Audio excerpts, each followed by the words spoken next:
Hello and welcome to the weekly oracle reading for the week beginning July the 7th onwards. Let's tune into the cards right away, okay? Okay, the first card is Meadow and it says vulnerability.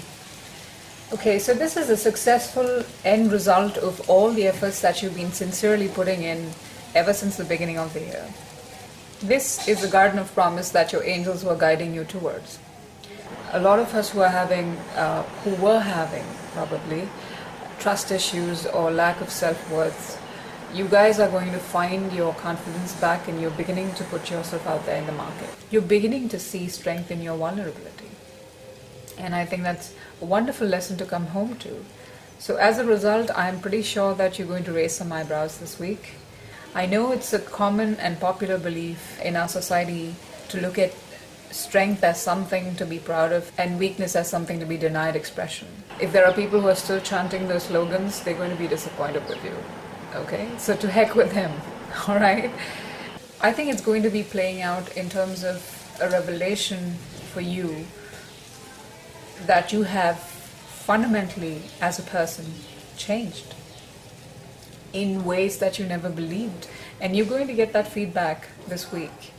And the funny bit would be that it would be more in terms of you realizing the difference in the way you behave, despite all the circumstances, all the people and situations still behaving the same way. However, the tricky part is that, do not allow this newfound confidence to get you to do things over the top, okay? This is a question of you walking a thin line between two things of equal importance. So the only feasible solution is you find a way to balance both. You don't want to throw the baby out with the bathwater. Postpone any major decision making to sometime next week because we still have changeable energies this week leading up until the full moon. Astrologically, Capricorn represents your career, your reputation, how people view you, how your bosses treat you. So there's some consolidation of energy that's happening there. So at the least you will sense it as a sense of accomplishment, a sense of clarity in that arena of life. So I think there's more information coming. If you are putting yourself out there in the job market, you start sending your applications. Put yourself out there just enough to be noticed, okay? Whenever you make a transition in a cycle, you generally want to make sure that you move into the new cycle with good foundations. Okay, so this week seems to me like the culmination of your emotional foundation. Try new things by all means, get excited, but balance that by allowing this lesson, this newfound sense of security to sink in. Love, and it says compassion. This could mean a lot of things to a lot of us that we have been attracting or we will be attracting sometime this week. And this actually represents a more universalist or humanitarian idea of what love is all about. It is compassion in its highest form. What is compassion?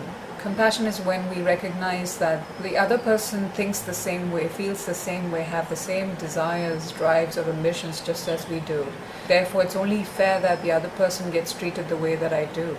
This actually translates very well in the axiom, love thy neighbor as thyself. In terms of relationships, I believe that you guys will be laying the foundation based on this realistic point of view of what love is. So that would translate into love and respect, allowing the other person the space and the liberty that you would allow yourself. Okay, so that is by all means a fair way of establishing a relationship. So thumbs up to that. If you are alone, if you're single, this could be playing out as your attitude towards you. That I am a person capable of loving as much as anybody else, or I am a person worthy of love just like anybody else. So you're beginning to bridge the gap between your internal and your external worlds. You're kind of chucking the excesses or recesses that you felt emotionally. I'm sure a lot of you have been thinking lately about things that you have put yourself through and the years you wasted, blah blah blah. You are beginning to forgive yourself for having done that because you recognize an individual in you. Hence, in that act of respect towards yourself, you are re-establishing a relationship with yourself. Okay? That is the meaning of feeling secure.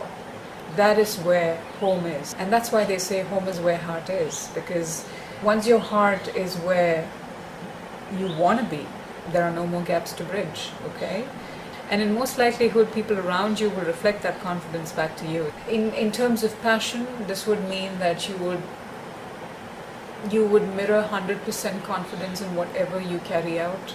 Now the concern is not about success anymore, the concern is about self-expression. Now another thing I want to tell you guys is that if there are still situations or essentially the debris of your negative thinking, I want you to know that they can be just brushed off aside. As simple as that. Alright? It's just very insignificant compared to what positive energies are at play. You are stronger than you think you are. So give yourself that chance to realize that. That's for our greater good. Doesn't sound like anything else, people. Okay? So the next card is Gaia. And it says nurturing. For those of you who have been watching my videos, if you remember a couple of weeks back, Gaia was the one who invited us into summer solstice. This week she brings in a lesson of allowing things to happen in our life. Because as I've said a lot of times before, nature has cycles, and the way things play out also imbibes that quality. There's a time for things to build up, and there are times where we wait for things to happen. Allow yourself the time for your lessons to incorporate themselves into our system. This week, the lesson for us is to kind of find the right balance of a healthy relationship between give and take. And we kind of have to solidify that by you try and apply them to your daily lives wherever possible. Why? Because practice is what makes a man perfect. Further, I feel that this is going to make way for a stronger willpower. Willpower is not something that's conjured up by a forceful energy. Contrary to the popular belief, it actually is an outcome of a balance between subtle energies. So they kind of bring my attention to the first two cards. So when you conjure up your willpower, you have to be in a place of certitudeness about who you are. Okay? And you have to be vulnerable enough to allow your imagination to lead you wherever and draw energy from within that so that you can bring out the best possible manifestation for yourself. This will be just a beginner's lesson for you this week, but I think it will continue to play out throughout this next cycle of our lives. Playing around with new lessons, pretty much like how kids try and figure out with stuff they gotta play with. I trust that you will have your own best interest when you play with these energies, okay? If there are situations around you or people that are wanting to help you or aid you in some way or the other, please do not allow your pride to stand in the way. Now, I know there are a lot of logical fallacies. I could completely do a different video on that. And one such is the idea of not taking help from people. I mean, how does that make you powerful? I still don't get it. Why should you take help this week? Is because I think this is at a level universe giving you a feedback on successful graduation from school, fruits of your labor. This is universe's way of showing us where we are. So you take it with a sense of appreciation and gratitude. Okay, and the last card is Winter Solstice, and it says reflection. My oh my. Okay, so if you look at the cards we've got so far, vulnerability, compassion, nurturing, and then reflection. They're actually very profound personifications of emotional qualities, emotional realm. Nonetheless, they are positive lessons, so that's something to be happy about. And I think there couldn't be a better ending note than reflection to it. Reflection is actually a very moon-like quality. Now, from today up until the full moon, the moon is in waxing phase, which means that the surface of reflection of the moon is gradually increasing up until the full moon. And this would mean that there's a general tendency for us to overemphasize what's on the surface than what's happening in the background. That's why it's crucial for us to kind of scratch the surface and see what is actually there. Because I think there's a little bit more to truth than what it seems. So this would be an ideal time for you to take stock of things that you would do, things that you wouldn't do. Your ambitions, your drives, the lessons that you've had so far. How much should one try and do things and how much should one try and allow things to happen? All these are lessons we've gained over the last 6 months. By now, I'm sure you will agree with me when I say we can write a book about it. It makes sense because if you remember, we began the year with a new moon in Capricorn. Here we are, 6 months down the lane, with a full moon in Capricorn. So this is in essence meant for some sort of reflection. The truth will be revealed if you take stock of things. So take time to review things and seek to gain more clarity, okay? Because that's what this is all about. So that was the end of the weekly reading for you guys.